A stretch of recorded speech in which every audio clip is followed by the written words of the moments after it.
The floor of the Mercedes-Benz Superdome is covered in confetti.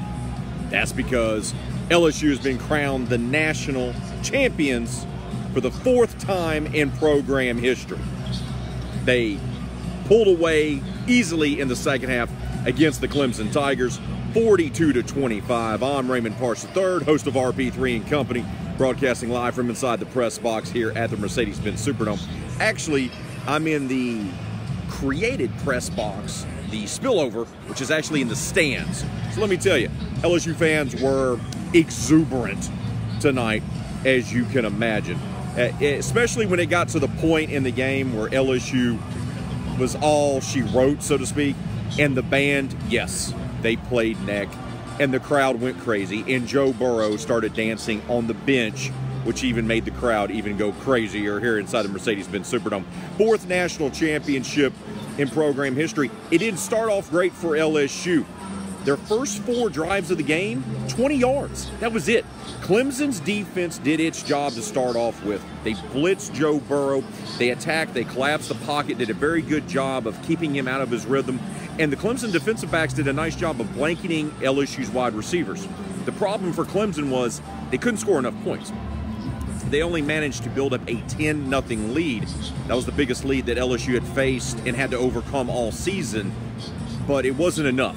You kept feeling like LSU's going to get it together. Joe Burrow's going to get into a rhythm, and Clemson's not taking advantage of this. They're only scoring minimal points, or then they're forcing over and doing a quick punt over and over again. And then Joe Burrow got hot, and then he got into a rhythm. And a big part of that early on was Jamar Chase. There was a couple of 50-50 balls, or just jump balls, so to speak, that Burrow, while being pressured, threw up to Jamar Chase. It was done. It was over. Clemson had no answer for Jamar Chase. You want to know how good of a game Jamar Chase had? Well, here you go. 9 catches for 221 yards and 2 touchdowns, including a 56-yard touchdown. 9 catches for 221 yards. This is the guy who won the award for the best wide receiver in the country. Clemson had no answer for him whatsoever. Couldn't guard him, couldn't do anything. Irrelevant. He ate up that secondary. Justin Jefferson ended the game with 9 catches for 106 yards. Sneaky stat line for him, kind of under the radar. Came up big there in the second half with a bunch of catches. Joe Burrow, 31 of 49 for 463 yards, 5 touchdown passes. He also added a touchdown run as he rushed for 58 yards. Once again, LSU's first 4 drives of this game netted them 20 yards. First 4 drives, 20 yards. They still ended up with, wait for it, 628 yards of total offense. Their first 4 drives, they were held to 20 yards. No points. Looked all out of set.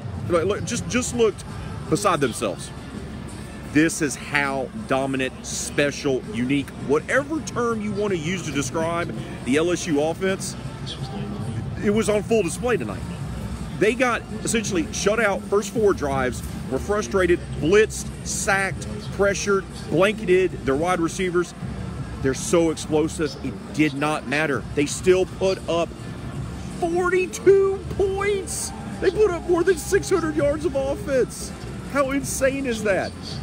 Tremendous job changing, and they did a very nice job across the offensive line. They switched what they were doing a little bit. I'm sure Ed Orgeron's going to talk about that in the post-game presser, but they did something where they kind of nullified the Clemson pass rush, and that gave Joe just enough time to hit his open wide receivers.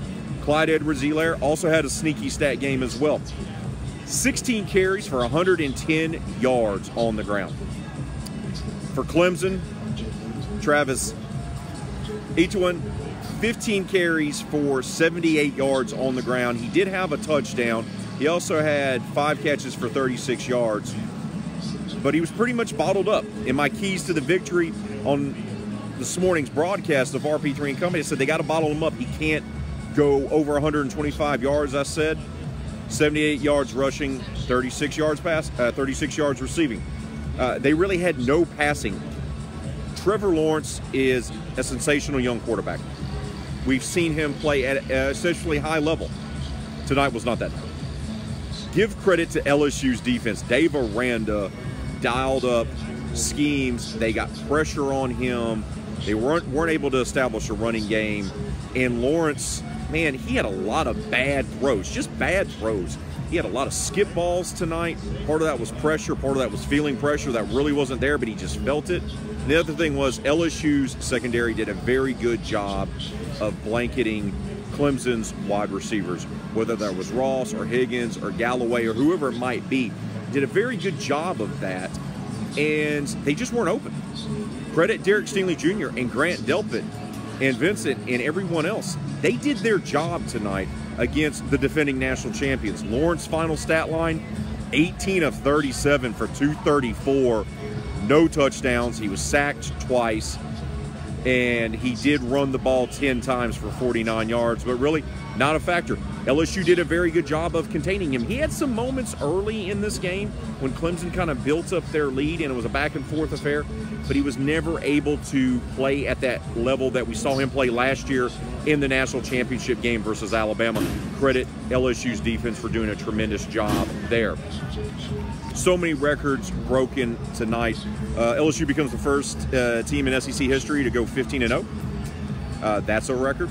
It's their 4th national championship in program history.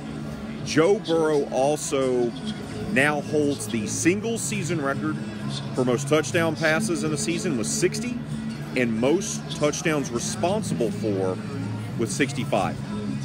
That breaks the former records held by Hawaii quarterback Colt Brennan, who set that mark, I guess about 10 years ago now. It's been that long.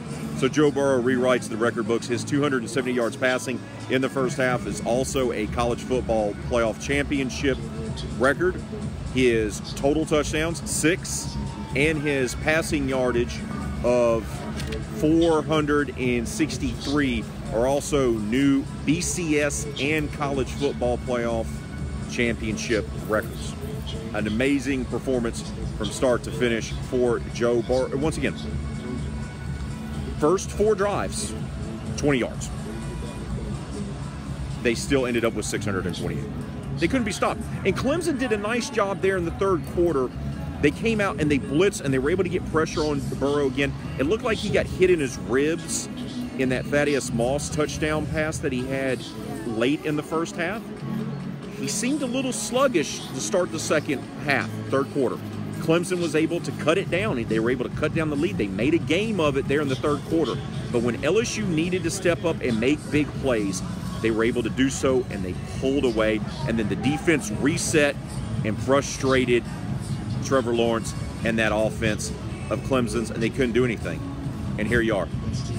4th national championship for the LSU Tigers. 1958, 2003, 2007 seasons, and now 2019. 15-0, Heisman Trophy winner, national championship.